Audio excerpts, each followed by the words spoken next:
बिस्मिल्लाहिर्रहमानिर्रहीम। Dear fellows, आइए आज का लेक्चर शुरू करने से पहले रब्बुल जलाल की बारगाह में एक दफ़ा फिर मुल्तजी हों कि मौला करीम हमें ऐसे सजदों की तौफीक अता फरमा कि जिससे खिदमत खलक का जज्बा बढ़े।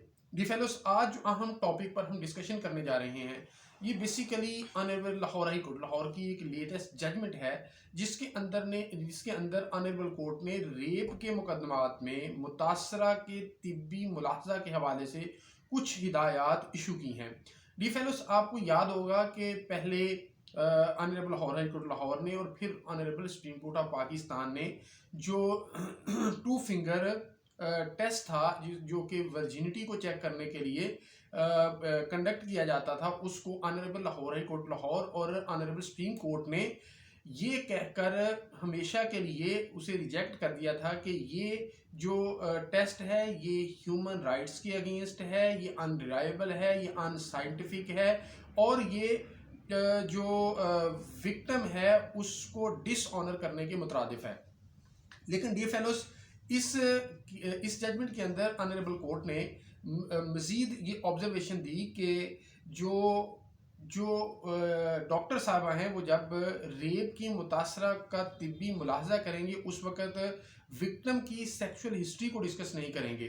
और ऑनरेबल सुप्रीम कोर्ट ने दो दफ़ा अपनी जजमेंट, एक दफ़ा 2022 के अंदर और एक दफ़ा 2021 के अंदर, बड़ा कैटेगोरिकली इसकी एविडेंस की वैल्यू को भी डिस्कस किया और इसके कंडक्ट करने के हवाले से ये कहा कि अगर आप विक्टिम का टू फिंगर टेस्ट कंडक्ट कर रहे हैं तो ये उसको रीविक्टिमाइज और री ट्रामाटाइज करने के मुतरादिफ है।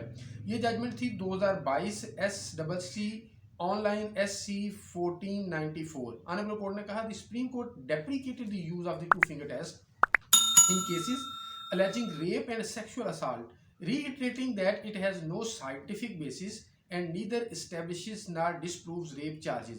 Instead, it re-victimizes and re-traumatizes women who may have been sexually assaulted and is an insult to their dignity. Therefore, it must not be conducted. D fellows, आगे फिर 2021 की एक जजमेंट के अंदर भी ऑनरेबल कोर्ट ने इस तरह की ऑब्जर्वेशन दी। कहा the supreme court of Pakistan ruled that rape is a crime, not a medical condition. Instead of burdening himself with reporting the sexual history of the victim, the doctor should gather medical evidence. He should check for signs of recent sexual activity and see whether the victim has any bodily injuries, particularly to private parts, or has seminal stains, etc. The Supreme Court said that bringing the rape survivor's sexual history into the case by making comments about their body like the vagina admits two fingers easily or old ruptured hymen is an affront to the reputation, honor, dignity of the rape survivor and violates Article 4(2) and 14 of the Constitution of Pakistan. D fellows, इस पर honourable court ने ये कहा कि अब वैसे भी जब रेप की डेफिनेशन है, लेटेस्ट जो जजमेंट आई हैं रेप के हवाले से, उसके बाद जो दुखूल है वो इररेलेवेंट हो गया, क्योंकि अब रेप की डेफिनेशन के अंदर जो दुखूल है वजाइना के अंदर वो लाजमी एसेंशियल इंग्रेडिएंट नहीं है to constitute the offence under section 376. अब ऑनरेबल कोर्ट ने ये कहा कि जो डॉक्टर साहिबान हैं वो जब भी किसी रेप की मुतासरा का तिब्बी मुआयना करेंगे तो ये जो हिदायत हैं उनको मद्देनजर रखेंगे. ये जजमेंट IG साहब को भी सर्कुलेट हुई, तमाम रेलिवेंट डिपार्टमेंट्स को भी हुई और बिलखसूस जो मेडिकल ऑफिसर्स हैं उनको भी सर्कुलेट हुई. ऑनरेबल कोर्ट ने पहली इंस्ट्रक्शन ये दी, ensure that medical opinion in cases involving rape and sexual assault is in tune with the current definition of rape under section 375 PPC. क्योंकि जैसा मैंने गुजारिश की कि अब दुखूल जो है वो एसेंशियल इंग्रेडिएंट इस ऑफेंस का नहीं रहा. सेकेंडली कहा कि ensure that medical examination of the victims of rape and sexual violence are conducted in accordance with section 164A and DNA test as per section 164B CRPC.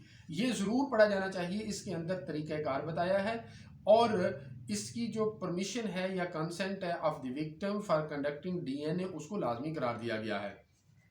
आगे ने मजीद कहा कि 13(1) of the anti rape investigation and trial act 2021 को भी मद्देनजर रखना चाहिए, जो कि प्रोहिबिट करता है टू फिंगर टेस्ट को during medical examination, categorically prohibit करता है।